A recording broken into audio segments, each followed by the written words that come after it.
I think I got a good microphone, finally. So you might be able to hear me. Ready? Set? All right, let's go.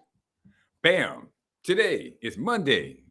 Monday, um, February 27th in the 2023 year of our Lord Jesus Christ. Yes, ladies and gentlemen, it is Amazing Great Sports Network here on the Monday morning review of sports. We're only going to do 3 sports today. It's not going to be football because football is over. So let's start off with hockey. Yes, hockey. Ladies and gentlemen, and sports fans everywhere, let's just get this straight, okay? I know that you think a man of my complexion and age, it's probably just to say age, man of my age knows nothing about hockey. Wrong. I know enough. I know a lot, and I'm going to impress you with it. I'm going to impress you with my knowledge. So, ready, set, let's drop the puck. Linus Ullmark, the goaltender of the Boston Bruins, made history yesterday. That's right, he scored a goal. Goaltenders, see, I'm going to have to impress you some more. Goaltenders usually don't score goals. As a matter of fact, they hardly ever score goals. In the history of the Boston Bruins, 99-year history, he is the first goalie to score a goal. He's the 9th goalie in the history of the NFL, which is like 100 years. Yeah, over 100 years old to do it. Here's how it happened. Leading 2-1 in the third period, Ullmark, well, they dumped the ball into the end, his end there. And he they dumped the puck into his end there. And he took the puck and lifted it over the heads of the team that he was playing. And the puck bounced, and then just slid into the net. And he sealed the game with that empty net goal to make it 3-1. Now, Ullmark has 30 wins on the season for the Atlantic Division first place Bruins. The Boston Bruins are also in first place along with the Boston Celtics in basketball, but also in first place in the power rankings of the NHL. That's right. The Bruins are in the top spot in the NHL, and the Celtics are in the top spot in the NBA. And the Carolina Hurricanes are in second in the power rankings. The Toronto Maple Leafs are in third. The Tampa Bay Lightning are in 4. New Jersey Devils are number 5. Now, those rankings may or may not be about to change. Why? Because the Bruins owners, the Jacobs family, who are notoriously cheap, stingy, tightwads, did something unusual. They spent money by obtaining Dmitry Orlov from the Washington Capitals on Thursday.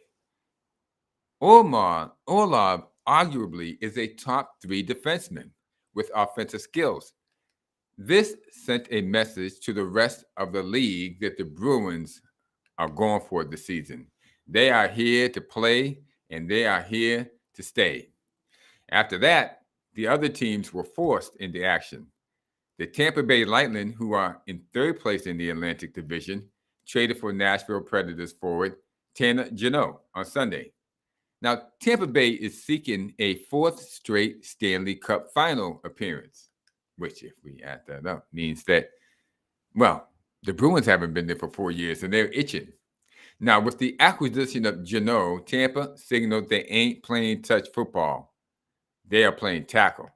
Jeannot is strong, young, and powerful, or should we say powerful, strong, and young? That would be alphabetically. And he will be used on the second team power play unit. He will also make an immediate impact on the penalty kill unit. Prior to the trade, he was 4th overall in the NHL in shorthanded ice time this season. He's a tough kid. The New Jersey Devils, who are in second place in the Metropolitan Division, acquired star forward Timo Meier from the San Jose Sharks on Sunday night.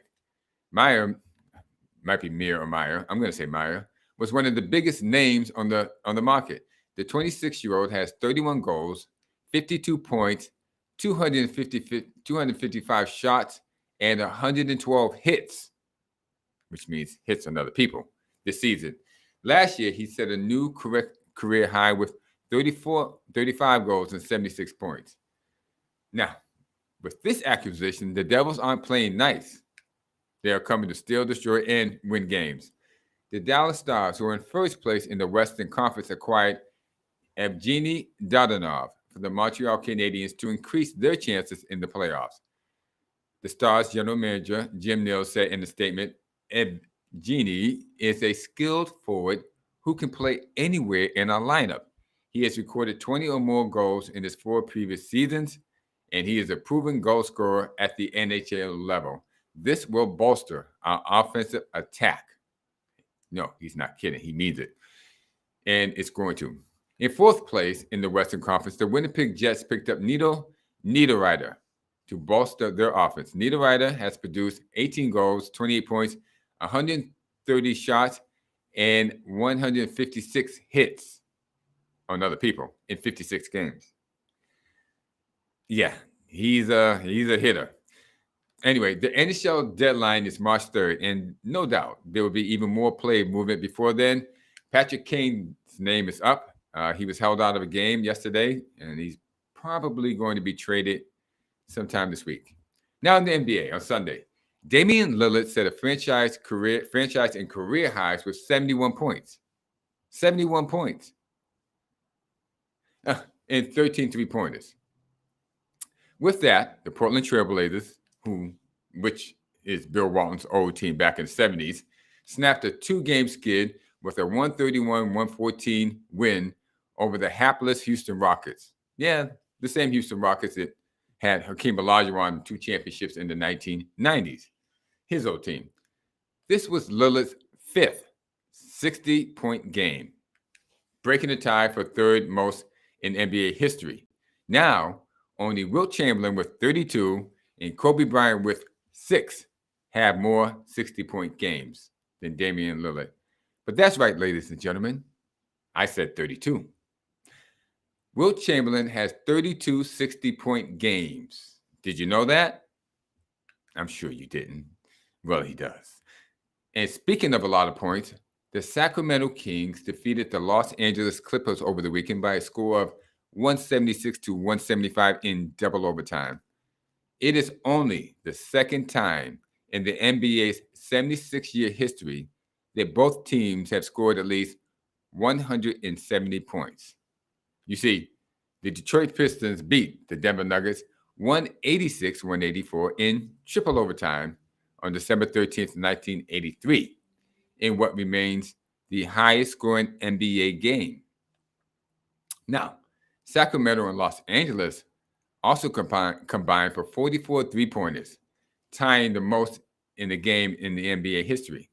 Malik Monk scored a career-high 45 points, and De'Aaron Fox had a go-ahead basket and finished with 42.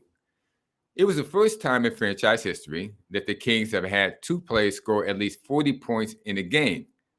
Yet, it is the second time it has happened in an NBA game this season. You know what? I should have researched and found out how many times it has happened in the history of the NBA, and I can guarantee you it's going to be under 5.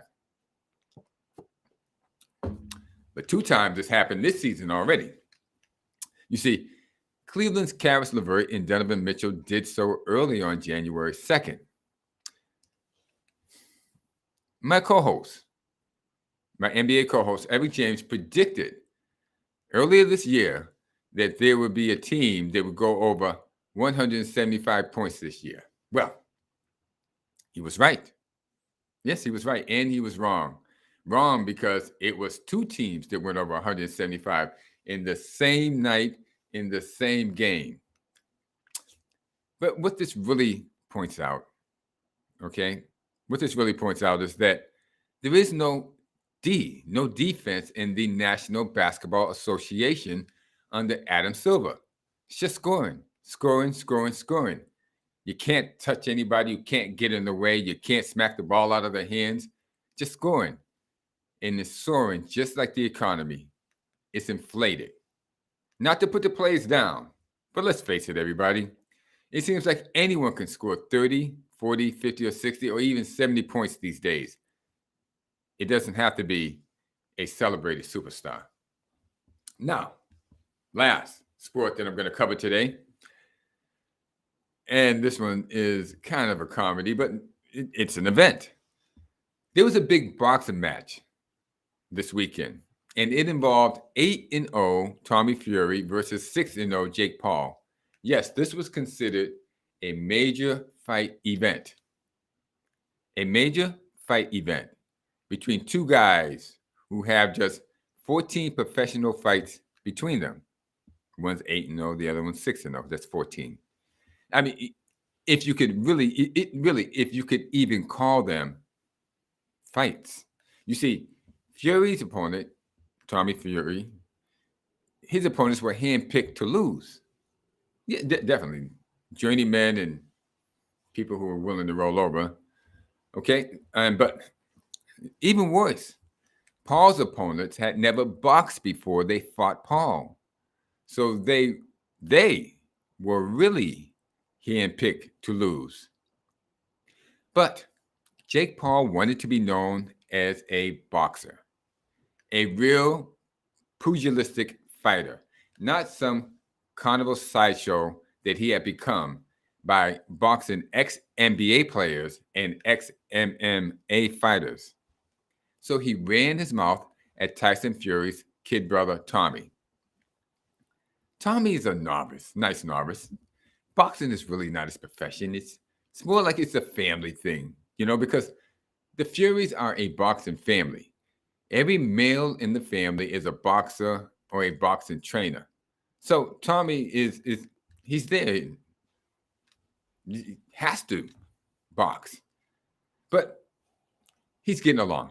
Life is good. You see, Tommy is riding the tide that his brother Tyson has brought in. Tyson became the champion about 6 years ago, but he was actually a champion before that. Then belts and just retired, and then came back defeating Deontay Wilder.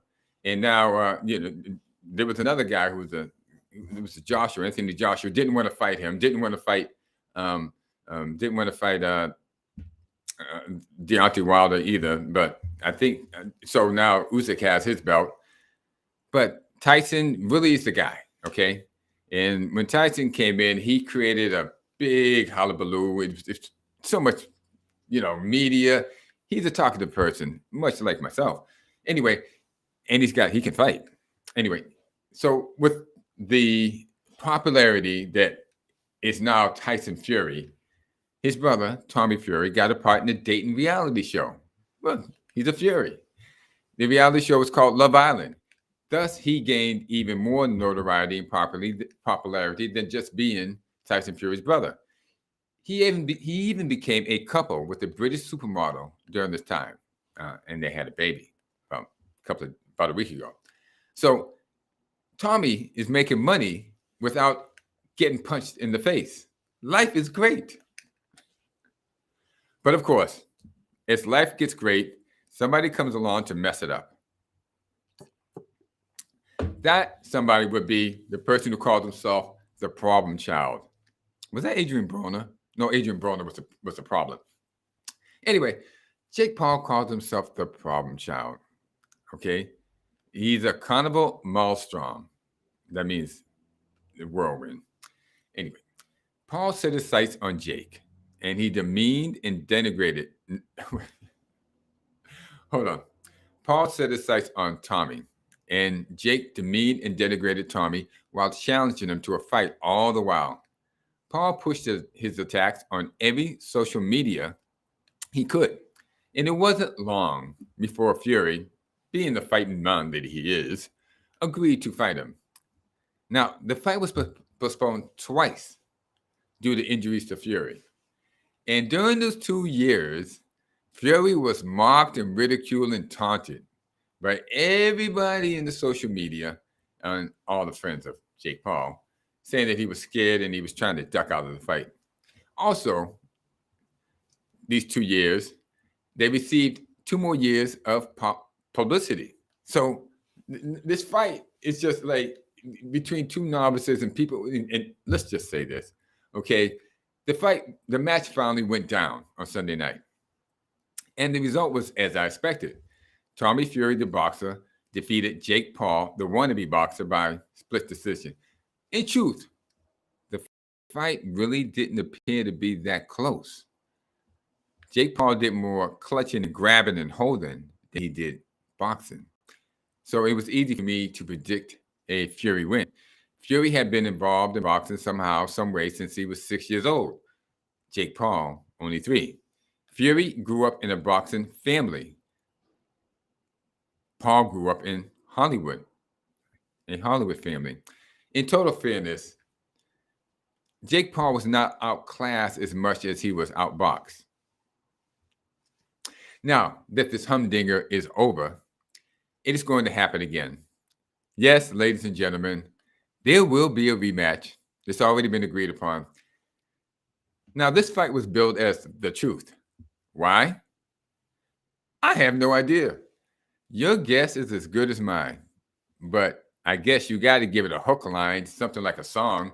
The truth, I guess, will do. So, how about you write in the comments section what you think the second fight should be called? Me, myself, I'm going with the rematch being called The Whole Truth. Why? Because if Paul wins the second fight, which is the rematch, they can then have a third fight and call this one Nothing But the Truth. All right, listen, I'm not that great on jokes, but I gave it a go. Okay, the truth, the whole truth, and nothing but the truth can be the trilogy.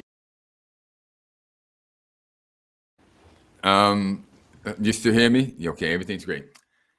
Check our website, Amazing Grace Sports Network, the Amazing Grace Sports Net, for up-to-date coverage on cricket and other sports.